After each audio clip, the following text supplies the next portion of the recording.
और इंडिगो संकट पर सरकार ने बड़ी कार्रवाई की और इंडिगो के सभी रूट पर 10% की कटौती की है। यानी इंडिगो की उड़ानें घटा दी गई हैं। कटौती दिसंबर तक की गई है। इस मामले में केंद्रीय उड्डयन मंत्री ने संसद में भी बयान दिया।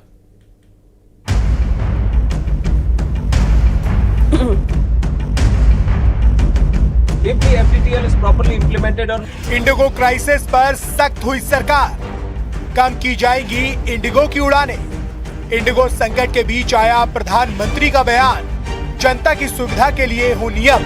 करीब एक हफ्ते से देश के अलग अलग एयरपोर्ट पर जो अफरा तफरी मची है उसे खत्म करने की कोशिशें शुरू हो चुकी हैं, क्योंकि सरकार ने सख्त फैसले लेने शुरू कर दिए हैं। तय किया गया है कि इंडिगो की उड़ानें घटाई जाएंगी, जिसका सीधा सीधा मतलब ये हुआ कि सरकार इंडिगो क्राइसिस के मुद्दे पर इंडिगो के खिलाफ कार्रवाई करने की तैयारी कर चुकी है, क्योंकि नागरिक उड्डयन मंत्री ने इंडिगो क्राइसिस पर कड़ा फैसला लिया है। तय किया गया कि इंडिगो की उड़ानों की संख्या कम की जाएगी। इसके अलावा पूरे मामले में जांच पूरी होने के बाद दोषियों के खिलाफ सख्त कार्रवाई करने का फैसला लिया गया है। जांच में इस बात पर भी फोकस किया जाएगा कि समस्या केवल इंडिगो में ही क्यों पैदा हुई।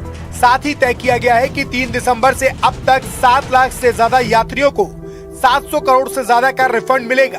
15 दिसंबर तक दोबारा टिकट बुक करने पर कोई अतिरिक्त शुल्क नहीं लिया जाएगा।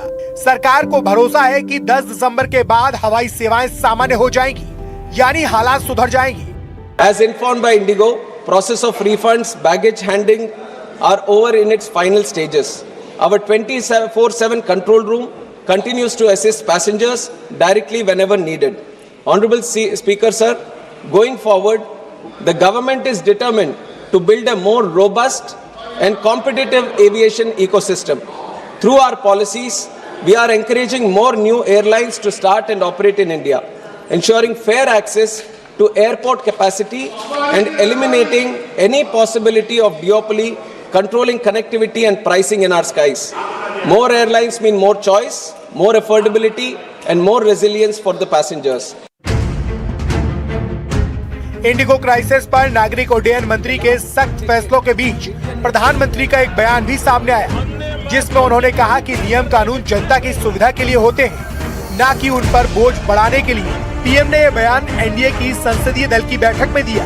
रिफॉर्म्स पे बहुत जोर दिया है। रिफॉर्म्स मतलब सिर्फ इकोनॉमिक रिफॉर्म्स नहीं, फाइनेंशियल रिफॉर्म्स नहीं, देश के आम लोगों के जिंदगी को आसान और आराम बनाने के लिए रिफॉर्म, हर क्षेत्र में रिफॉर्म।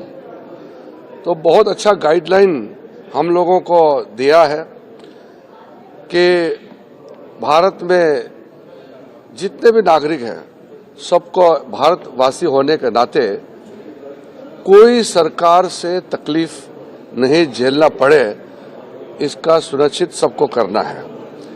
रूल्स एंड रेगुलेशन, कानून नियम अच्छा है, लेकिन सिस्टम को ठीक करने के लिए, जनता को परेशान करने के लिए नहीं। प्रधानमंत्री मोदी जी ने बहुत साफ शब्दों में कहा है कि कोई भी ऐसा कानून, कोई भी ऐसा नियम नहीं होना चाहिए जो बिना मतलब आम नागरिकों को परेशान करे। ऐसा नहीं होना चाहिए। कानून लोगों के लिए बोझ नहीं, लोगों का सुविधा के लिए होना चाहिए।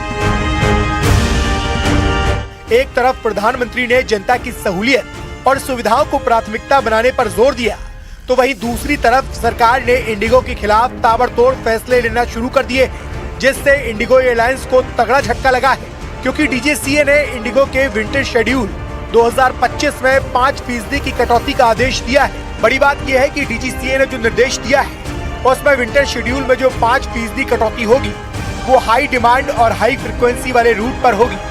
इंडिगो की मुसीबत यही कम नहीं हुई, क्योंकि सूत्रों के मुताबिक इंडिगो की हालात और बड़े पैमाने पर हुई फ्लाइट कैंसिलेशन की जांच कर रही डीजीसीए की 4 सदस्यों वाली कमेटी ने इंडिगो के टॉप मैनेजमेंट को 10 दिसंबर को तलब किया है, जिसमें एयरलाइंस के सीईओ पीटर एल्बर्ट भी शामिल हैं। और ये सब इसलिए होगा क्योंकि डीजीसीए और सरकार इस समस्या की जड़ तक पहुंचना चाहते हैं।